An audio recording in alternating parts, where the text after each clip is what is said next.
I have. It's showtime. It's showtime. Happy Monday. A little bit hyper today. She's back.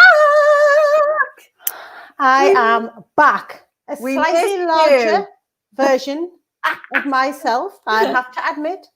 My face is definitely fuller. It feels like, when I had a swollen face with a toothache, I feel like I've got that on both sides without the pain. You haven't. You look gorgeous. You look gorgeous. Yes. We missed you. But you had lots of different makeovers. You were Owen, you were Tara, you were Claire. Like, you were all different people. You were Jo and Yvette one day. I was laughing because I'd watched like a couple of the starts of the lives and I could see you going, well, Cheryl's someone else today. So yeah, I'm back. But I mean, I was killing myself laughing because, Donna and Cheryl TV were like a few weeks in and we look at the stats every week to see who's dialed in. And I was like, oh, it's the best week we've had. Like literally nearly doubled the numbers from the week before. So basically the message is, don't get Cheryl to dial into Donna and Cheryl TV and more people are going to watch it. It was just good week. It was, I think everyone was happy, but then there was like a few glitches because I didn't know how to do those notes on the bottom and stuff. So it all went a little bit Pete-tong when you were gone, Chairs. I'm sure you managed to get through. I'm sure people aren't living for whatever's going along the ticker on the bottom of the screen. But it was a good subject, wasn't it? It was a good hot topic. It was a really interesting topic. And I think the guys were so interactive. Lovely hair. Oh, me. Oh, normally Cheryl gets the hair compliments. It needs a wash now. It's a bit like a bird's nest at the back. But thank you. We've gone strawberry blonde. What do we think, guys? I'm not sure. What do we think? Oh, it's lovely. Oh, sorry. I just need to switch that off. Right. So we've had a great week. We've had an amazing weekend. We got to catch up on Saturday because we were at Sarah. I'm going to say Sarah Hill. She'll kill me. She's married now. She's not called Sarah Hill. But it was Sarah's baby shower on Saturday and the gods were with us. We had beautiful weather. So we're able to stand in a garden, celebrate the coming baby. And it was just lovely, wasn't it, Cheryl? To be around people who we used to work with in corporate, some old friends. And we got to mingle and eat some delicious little sandwiches, and Nina Vasey made the most beautiful cake. We had a little carrot cake. Oh, it was so good, wasn't it? It was very nice. And we were able, because she's now living with her mum while she has the baby, but she's in the middle of demolishing a home to make it a new home. So we got to, well, it was good because our garden was done. So we got to stand out in the garden, socially distanced. But look around her new house as well. So it was very, very, very nice. It was wonderful. Nice. She looked gorgeous. She was like a beautiful pregnant giraffe. Yeah. I mean, she had a really skin tight, lovely dress on. Like if I'd have wore that, I would not look as good as her. And she's 7 months pregnant. 8 months, 9 months, 8 months. She's 8 months pregnant. She looked amazing. She looked gorgeous. So Sarah, thank you so much for having us. It made our weekend. It meant Cheryl and I got to have a lovely catch up before back into the fray this week because we're so busy this week. We've got so much to share with you guys, so much.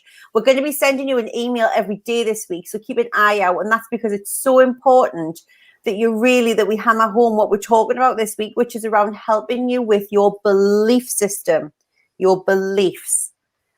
So what we want to know from you as we go through this today, because today we're just going to be doing just a little bit of the education around how beliefs can really shape your results without you realizing it and how we form beliefs. It's such a big part of understanding how your mindset works, guys. So pay attention, take notes on what we're going to be talking about today, because it'll filter through into everything that you're doing in your life, everything. You can tell everything you need to know about your belief system by looking at the results that you've got in your life. Your reality, your physical environment, your reality all started from your thoughts and your beliefs, because we're always manifesting. Whatever is happening in our lives, we have manifested. Whether we want to accept that, some things that we've manifested aren't very good and we're not enjoying it. However, it has come from thoughts and beliefs. And like your beliefs, this is your core beliefs. These are things that you have held with you. So we form new beliefs every day, but like your core beliefs, the beliefs about the world, the beliefs about yourself, the beliefs about your family, your close friends, core beliefs are things that you've carried through with you every day. And it's not something that we sit and consciously talk about on a day-to-day basis. Like I don't sit and go to Donna, oh, well, you know, today I believe that, you know, we're going to do something great. Or today I believe that I'm feeling a bit crap and nobody likes us. Or today I believe that my husband's whatever. Like we don't talk about our beliefs. It's just something that's there. Mostly, remember, 95% of what we think is in our subconscious minds. So your beliefs are just running there in the background, and we very rarely tap into what they are, the good and the bad, because we form beliefs about ourselves, about others, about the world, good beliefs that are helpful and that are useful, but we also form, and we'll talk more about this as the week goes on, limiting beliefs, things that hold you back, that you actually believe to be true about yourself, about the world, about other people, that you have no evidence of, because we form beliefs by just thinking things without have evidence, don't we, Donna? Like sometimes we have no evidence to back things up. Well, a lot of the time, and this is the danger, it's your beliefs can be like really giant blind spots. I talked today about it on LinkedIn because a few years ago, it was Christmas, it was busy in Asda car park. I had my dad in the car and I reversed because I spotted something at a car parking space. So I started to reverse, probably a little bit too fast. I like looked around, checked, yeah, nothing there, reversed because I was so focused on the car parking space and totally missed this woman. Like how I missed a car, I have no idea. It was like a people carrier in my blind spot just from when I glanced around wasn't there. And that's a little bit like what your beliefs are like. You don't know they're there until you go screeching, crashing into it, and you just keep crashing and you're like, what is going on? Why am I not getting the result that I wanted? And that's why Cheryl said, you're manifesting all the time. And we don't mean this in a woo-woo way, right? The reality is that you have a belief which drives a certain thought pattern, a thought system. That thought system carries through into your behavior, and your behavior, your actions and your decisions are what give you your results, right? So whether you're conscious of all the little dots that are joining up every time you decide to have the cake and screw it anyway, that's linked back to a belief system that you hold about yourself. When you decide not to go for promotion at work, that's linked back to a belief system. When you decide not to go and do lives because you don't think the work and your clients don't like lives, it's probably more to do with the belief system you have that nobody wants to hear what you've got to say. Yeah. So there's always a link to your action and your activity and your results based on beliefs that you're holding.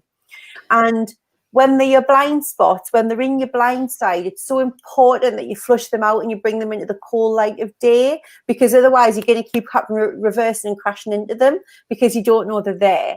So the first stage, like Cheryl always says, is awareness. It's about working out where in your life have you got, are you not getting the results that you want, and what are the beliefs that you've got in that area that are at the moment in your blind spot. You've got to listen, tune in, and get curious about them. And where are the results in your life that you're really happy about, that you really excel at, and what is the link, the belief system that's linked to? Because you will, for the areas where you're flourishing, where you're doing really well, where you just know that you're naturally good at something, that you've got to feel like you have a natural talent at something, that comes from a belief system as well. So it's about understanding both, because if you have a belief system which is really positive and useful and successful in one area, that means that you can change your belief system in the other area, because guess what? We get to choose what we believe. It isn't anybody else's responsibility or in anyone else's hands. Donna doesn't get to choose my beliefs. I don't get to choose what Donna's beliefs are. We get to choose, and we can change our beliefs at any given time if they're not serving us, which is wonderful. How great is that? Amazing. It's so powerful, but we don't realize it, because a lot of the time we do well, it's just how I am. I've always been that way. My mum was the same. You know, it's like I've worked really, really hard on my money mindset, because from a shipbuilding community, from a lot of scarcity and poverty growing up, it's then really difficult to step into believing that money is abundant and you can have anything you want, and without thinking that it's really hard work and you have to strive for it. So you've got to constantly be looking for where are your beliefs in the way and where are they helping you. So when Cheryl and I started the business, I mean, we didn't have a bloody clue what we were doing, really, did we? But Well, who would? And they never had a business before. We never had a business before. We didn't know how to be a coaching services business. We just knew how to coach. But we had a belief that actually anything in life that we'd set out to do, we'd done all right at, right? So, and we knew we were resourceful. So we had a belief that we were resourceful. If we'd just gone with the belief of we don't know what we're doing, it's really scary. The market's inundated was what people kept telling us. The market's saturated and inundated with coaches. Oh, we're in a saturated market. If we'd chosen to believe that, we would have just never left the kitchen table. But we really chose to believe it may be saturated, but there's only one Donna and Cheryl. And actually, we're going to just believe that we've got something different to share. And the world is big enough for all the coaches and it's got room for 2 more. And that was the belief that we created because that felt better to us than believing that it was inundated, saturated, nobody was going to pay, nobody needs coaches in the northeast of England, blah, blah, blah, blah, blah. All the other limiting beliefs that other people would have liked us to believe because they were worried about us losing a lot of money. And don't get me wrong. At some point, we had some of those thoughts. Like we thought some of those things. Oh my God, no, it flashes through your head. But that wasn't what we chose to believe to be true about ourselves. Yeah. Which is amazing. So you've got, so thoughts that you keep thinking become beliefs. Yeah. So you may have got, as we said before, thoughts from childhood, beliefs from childhood, beliefs from other people that you've absorbed, and that, you know, anything that you formed a belief on up to the age of 7, like wasn't your responsibility, but as grown-ups now, it is your responsibility to become aware of what you do believe and to choose the beliefs that serve you and serve to the greater good for the gifts that you could bring to the world if you weren't tied back by limiting beliefs. Absolutely. So Wendy's just saying, it's very great that we get to choose what we believe and can take the light side of positive beliefs over the dark side, so to speak, 100%. Absolutely. So girls, what are yours, and boys, if there's anyone tuning in, like what are your main negative beliefs? Like what are the beliefs that you know that you're stuck at, or were you just not aware that you could choose your beliefs, that you could choose your thoughts and choose your beliefs and therefore transform the results that you get based on that? Like just while we're waiting for the comments to come through, like if we take the example, and I've talked about this with you loads about feeling like I was different when I was growing up into my 30s and feeling like I didn't fit in, and now I've changed that belief to now I believe that I'm unique. It's the same thing. It's the same thing. Being different and being unique mean the same thing, however it's got a different story attached to it. Absolutely. The belief system that's attached to being unique, and everyone, you know, walks in their own shoes and we all bring different things to the world is very different from me feeling different because I didn't fit in. But I changed that belief once I'd done the work. And we had a client, didn't we, Cheryl? I have a client who came to us to work with us because she just had a belief that there was something wrong with that. And the word that she used was abnormal. I'm abnormal. And this was a very successful woman, you know, who has a successful business, a husband with successful, you know, work and practice, like probably in the top few % of earners, and just believed that she was abnormal. And she reframed that and worked to understand that actually she's extraordinary. What she's achieved in her life is extraordinary. The service that she gives her community, the change she's trying to affect in the world, the impact she has on economy, like is extraordinary. So now she sees what was abnormal 6 months ago was extraordinary, which is an incredible shift in mindset. And can you imagine the difference that you feel every day getting up thinking you're abnormal and getting up and feeling like I'm extraordinary? It's amazing. Incredible. An amazing shift in beliefs. Amazing. And Mel's just saying, I've seen great changes come about due to working on my beliefs and choosing again. It's so powerful. Absolutely. Oh, sorry, Wendy's just saying, same Marie, there are trillions of coaches, and I'm not sure about the word, but trillions is a word. And there is only one me and only one heart on it. Absolutely, Wendy. There is only one you. My belief that was that to ask for help was a weakness. Yeah, and that's really common, actually, Imelda. Thank you for sharing that. And after a few months and months of soul searching and talking to people who care has made me realize that asking for help is one of the bravest things you could do. And if anybody on here hasn't seen the Call to Courage on Netflix with Brené Brown, watch it. It totally transforms how you think about strength versus weakness and bravery and vulnerability. Like it's transformational. Yeah. So what we really invite you to do is lean into that today and work out what are the beliefs, good and bad, positive and negative, like just on a bit of paper that you hold about yourself. And just write, so 20 minutes, take a cup of tea, cup of coffee, just whatever that comes into your head, positive beliefs about yourself, negative beliefs. And what we want you to then do is just think like all those negative beliefs are opportunities for growth, they're opportunities for expansion and for a reframe. So decide which one's going to... Gesundheit. I was really trying to hold it in. What? Just sweetheart. And you can really then choose which of those beliefs you want to carry forward and which of those beliefs you're going to trade up.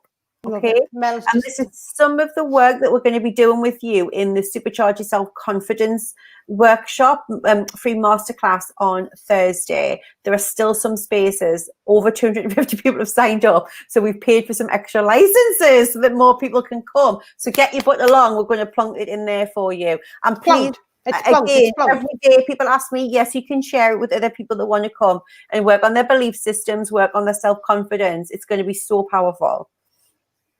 Girlfriend. You ended today's sermon. So we're going to be focusing on beliefs for the next few days. Tomorrow we're talking about limiting beliefs, I believe. Yeah, we're going to help you focus on the ones that you really do want to switch out and how we do that. So come along. Will be more stories, bringing it to life for you. And thank you so much for joining us today. Have a miraculous Monday, guys. I'm sorry to disappoint, but I will be here again on Tuesday. So I think it's limited belief that people don't want you here. You want somebody else instead of Cheryl, then tough shit. She's coming back. All right, guys. Have a great day. Bye.